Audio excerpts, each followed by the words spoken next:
Hi guys, welcome to economics class 27। So आज हम पढ़ेंगे फिस्कल पॉलिसी के बारे में, क्या क्या फिस्कल पॉलिसी के इंस्ट्रूमेंट्स हैं, क्या फंक्शंस हैं और ऑब्जेक्टिव क्या है फिस्कल पॉलिसी का।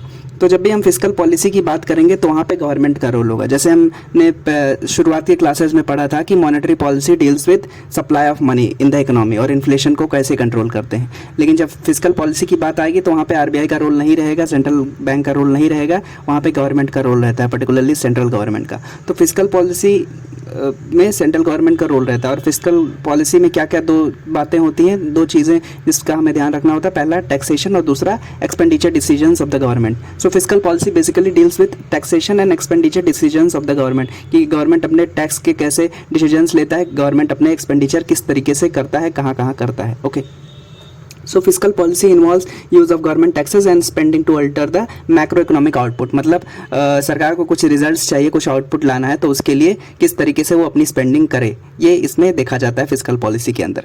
तो सबसे पहले जानते हैं कि फिस्कल पॉलिसी पे क्या क्या रहता है। ओके, मतलब what does fiscal policy composed of. Okay, so it consist of tax policy, expenditure policy, investment और डिस इन्वेस्टमेंट स्ट्रेटेजी। इन्वेस्टमेंट यानी निवेश करना, मतलब किसी सेक्टर में इन्वेस्ट किया ताकि ग्रो कर सके, वो अच्छा परफॉर्म कर सके, उसको और बड़ा करना, एक्सपैंड करना है, तो उसके लिए इन्वेस्टमेंट किया जाता है, निवेश किया जाता है। और डिस इन्वेस्टमेंट स्ट्रेटेजी मतलब गवर्नमेंट का कहीं किसी सेक्टर में, मान लेते किसी बैंक में या कहीं पे गवर्नमेंट का स्टेक है तो उसको डाइल्यूट करना, मतलब कुछ अपने शेयर्स बेच देना, कुछ अपनी हिस्सेदारी बेच देना, उसे डिस इन्वेस्टमेंट कहते हैं। ताकि क्यों डिस इन्वेस्टमेंट किया जाता है, क्योंकि ताकि गवर्नमेंट का रोल हट सके, थोड़ा प्राइवेट सेक्टर जो उसको लेगा, बाकी का जो अपना जो डाइल्यूट किया है गवर्नमेंट ने, तो उससे प्राइवेट सेक्टर को ज़्यादा फ्रीडम मिलेगी और नया पे इनोवेशन हो सकता है, टेक्नोलॉजी लाई जा सकती है। इसी वजह से डिसइन्वेस्टमेंट सरकार को करती है, डिसइन्वेस्टमेंट स्ट्रैटेजी लेके आती है। या फिर डेट एंड सरप्लस मैनेजमेंट, तो ये भी फिस्कल पॉलिसी का पार्ट है। ओके, सो अब जानते हैं कि what are the instruments of fiscal policy. So fiscal policy is carried out by the executive और legislative branch of the government. legislative यानी कि law making body यानी कि parliament. Okay, so fiscal policy parliament द्वारा carried out होती है या फिर executive के द्वारा। executive branch of government क्या है, जैसे कि जो लॉज को इम्प्लीमेंट करते हैं, मतलब लेजिस्लेचर लॉ लाएगा और एग्जीक्यूटिव ब्रांच हैं जो उसको इम्प्लीमेंट करेंगे, जैसे कि ऑफिसर्स हो गए, गवर्नमेंट ऑफिसर्स हो गए, डिस्ट्रिक्ट मैजिस्ट्रेट हो गए या सेक्रेटरी हो गए, तो वो सब एग्जीक्यूटिव के अंदर आएंगे जो कि प्लान्स को इंप्लीमेंट करते हैं फिस्कल पॉलिसी के। Okay, so there are basically two main instruments of fiscal policy, जैसे हम जान चुके हैं, पहला एक्सपेंडिचर, दूसरा टैक्सेस। तो एक्सपेंडिचर में क्या होता है, गवर्नमेंट बहुत जगह पे स्पेंड करना चाहता है, एक्सपेंडिचर करना चाहता है। गवर्नमेंट इसलिए एक्सपेंडिचर करना चाहता है क्योंकि उसे कुछ आउटपुट लेके आना है। जैसे गवर्नमेंट सब्सिडीज़ देता है, गरीब तबकों को सब्सिडीज़ देता है ताकि उनको कुछ फ़ायदा हो सके, वो उस पैसे से कुछ स्पेंडिंग कर सके। या फिर गवर्नमेंट डिफेंस में खर्चा करता है तो एक्सपेंडिचर का पार्ट हो। या फिर गवर्नमेंट पेंशन देता है, मतलब बूढ़े लोगों को पेंशन देता है जो रिटायर हो गए हैं, तो वो भी एक्सपेंडिचर के गवर्नमेंट के एक्सपेंडिचर में आएगा। दूसरी चीज़ टैक्सेस, तो गवर्नमेंट टैक्सेस लेता है ताकि अपने एक्सपेंडिचर को फाइनेंस कर सके। तो टैक्सेस गवर्नमेंट कलेक्ट करता है, डायरेक्ट टैक्सेस और इनडायरेक्ट टैक्सेस। डायरेक्ट टैक्स जैसे इनकम टैक्स वगैरह हो गया, कॉर्पोरेशन टैक्स हो गया। इनडायरेक्ट टैक्स ये जैसे एक्साइज टैक्स, कस्टम ड्यूटी, ये सब अभी हम आगे पढ़ेंगे इनके बारे में। तो इस तरीके से गवर्नमेंट ये टैक्सेस लेता है ताकि अपने एक्सपेंडिचर को फाइनेंस कर सके, उसको मजबूत कर सके। ओके, सो अभी हम जानेंगे next what are the functions of fiscal policy. Fiscal policy के क्या फंक्शंस है, क्यों लाई गई फिस्कल पॉलिसी, क्या ज़रूरत थी हमें उसकी, तो ये उसके फंक्शन से पता चलेगा, इसी वजह से इसकी ज़रूरत पड़ी। ओके, तो सबसे पहला फंक्शन है फिस्कल पॉलिसी का एलोकेशन फंक्शन।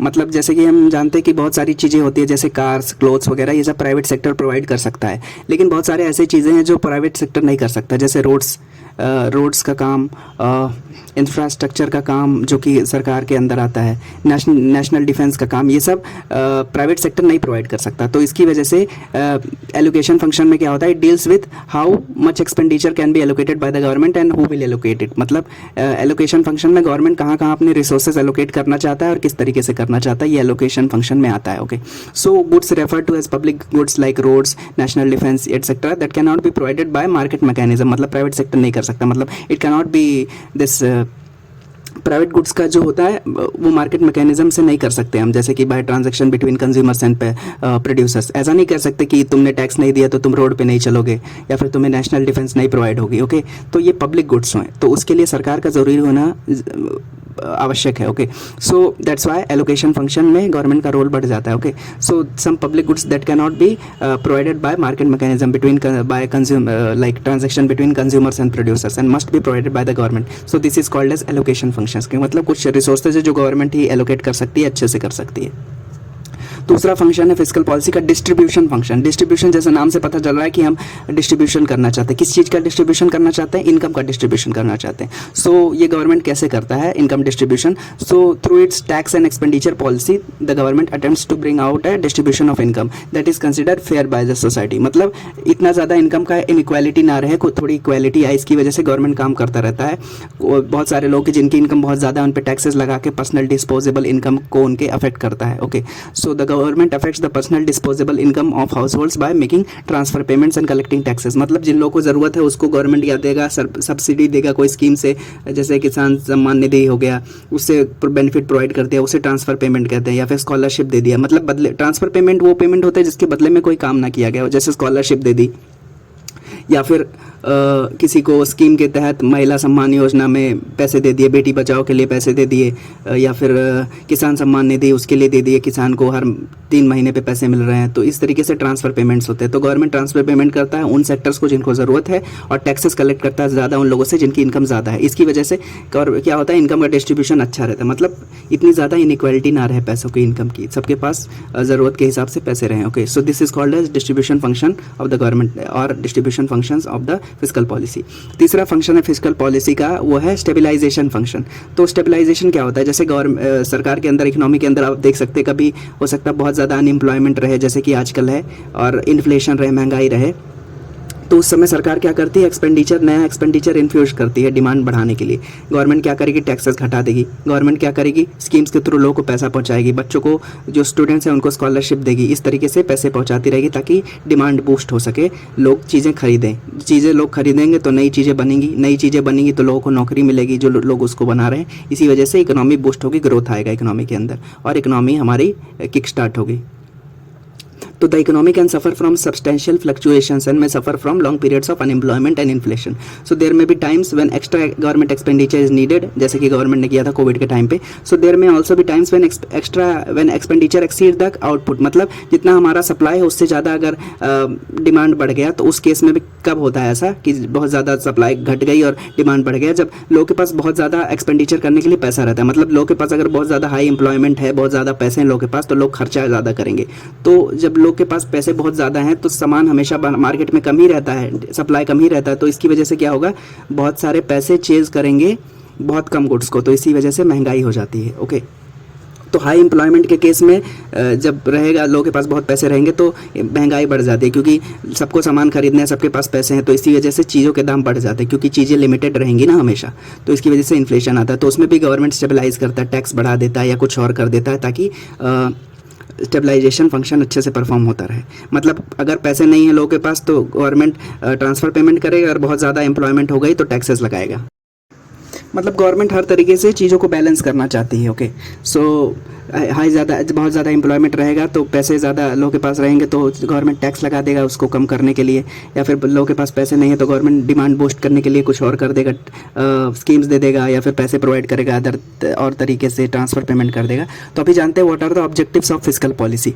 तो फिस्कल पॉलिसी के ऑब्जेक्टिव्स क्या हैं? तो सबसे पहला ऑब्जेक्टिव है development by effective mobilisation of resources. मतलब रिसोर्सेज का अच्छे से एलोकेशन हो गवर्नमेंट के द्वारा, अच्छी जगह पे पैसे खर्च हो, जहाँ ज़रूरत हो वहाँ खर्च हो, डेवलपमेंट एक्टिविटीज़ में खर्च हो, लोगों पे खर्च हो, एजुकेशन में खर्च हो, साइंस के सेक्टर में खर्च हो, हेल्थ में खर्च हो। ओके, तो ये है effective mobilisation of resource. Okay, ये एक ऑब्जेक्टिव है फिस्कल पॉलिसी का। फिस्कल पॉलिसी से हम और क्या करना चाहते हैं, हम कम करना चाहते हैं इनइक्वालिटीज़ को, जो समाज के अंदर जो कमियाँ हैं, मतलब बहुत लोगों के पास बहुत कम इनकम है और कुछ लोग के पास बहुत ज़्यादा इनकम है, तो उसको इनइक्वालिटी को कम करने के लिए भी ये एक ऑब्जेक्टिव है फिस्कल पॉलिसी का। ओके, कि किस तरीके से लोगों के पास पैसे बढ़ाए जाएं। और एक और फंक्शन है फिजिकल पॉलिसी का, प्राइस स्टेबिलिटी लाना, एम्प्लॉयमेंट जनरेट करना, बैलेंस रीजनल डेवलपमेंट करना। मतलब जो बैकवर्ड एरियाज़ हैं वहाँ पे भी गवर्नमेंट मतलब फिजिकल पॉलिसी के थ्रू ऐसा करती है कि कंपनीज़ वहाँ पे आएँ, उनको कुछ बेनिफिट देती है, कि छूट देती है कि आप बैकवर्ड एरिया में अपना मतलब कंपनी खोलो या फैक्ट्री खोलो, हम आपको इतने फ़ायदे देंगे। तो इसी वजह से भी बैलेंस्ड रीजनल डेवलपमेंट होता है। जैसे कि किसी रूरल एरिया में, गांव ग्रामीण क्षेत्र में कोई फैक्ट्री खुल गई तो वहाँ के लोगों को एम्प्लॉयमेंट मिलेगा, तो इसकी वजह से भी रीजनल डेवलपमेंट होगा, बैलेंस बना रहेगा थोड़ा इकोनॉमी के अंदर। और एक और फंक्शन है फिजिकल पॉलिसी का कि reducing the deficit in the balance of payment. Balance of payment क्या होता है? मतलब कि बैलेंस ऑफ पेमेंट के डेफिसिट को कम करना। मतलब हमारा एक्सपोर्ट, मान लेते हैं हमारा एक्सपोर्ट, हम 100 रुपये की चीज़ एक्सपोर्ट कर रहे हैं लेकिन 200 चीज़ की इंपोर्ट कर रहे हैं, तो इसकी वजह से हमारी इकोनॉमी हमेशा घाटे में रहेगी, क्योंकि हम इंपोर्ट ज़्यादा कर रहे हैं, एक्सपोर्ट कम कर रहे हैं। इसकी वजह से हम नुकसान में रहेंगे, तो हमारा डेफिसिट बढ़ेगा बैलेंस ऑफ पेमेंट में। तो इसी वजह से reducing the deficit in balance of payment भी एक ऑब्जेक्टिव है फिजिकल पॉलिसी का, कि हम क्या क्या करें ताकि हमारा एक्सपोर्ट बढ़ सके, हमारा इंपोर्ट बिल कम हो सके। ओके, तो इसकी वजह से भी ज़्यादा हमारा एक्सपोर्ट बिल ज़्यादा रहेगा, मतलब हम ज़्यादा प्रोड्यूस कर रहे हैं, लोगों को नौकरी ज़्यादा दे रहे हैं, चीज़ें प्रोड्यूस कर रहे हैं, तो इसकी वजह से हमारी इकोनॉमी बूस्ट होगी। तो इसी वजह से हम चाहते हैं कि रिड्यूस करें हम deficit in balance of payment को, मतलब एक्सपोर्ट ज़्यादा करें, इंपोर्ट कम करें। तो ये भी एक फिजिकल पॉलिसी का ऑब्जेक्टिव है। एक और ऑब्जेक्टिव है फिजिकल पॉलिसी का कि हम डेवलपमेंट ऑफ इंफ्रास्ट्रक्चर करना चाहते हैं, रोड्स रेलवेज वगैरह बनाना चाहते हैं ताकि इकोनॉमी डेवलप हो सके। Okay, so these were the few things about physical policy. आप you understood. Thank you so much for watching. Bye bye.